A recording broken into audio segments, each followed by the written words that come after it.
Hi guys! Muna akong gidaga hapon guys ha. Okay, ako ang kuag liso. The other ani nga part is ako nang gilamon-lamon. Ako nang gikaon guys.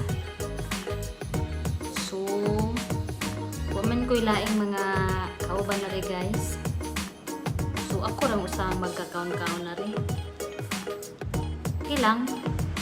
Para maputi ta guys. Makaputi ba yun ni papaya guys? Bitaw. May uban nili mo ngayon ni guys kung makunong tae guys. Pero sige lang. O diba nahurot na rin pika so. Kaya na lang ang wala. So ato anang sundan ni og kaon.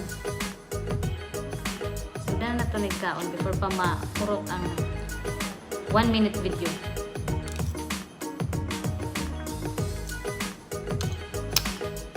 Tamis kayo guys. Rich in vitamin E. Kain ka na.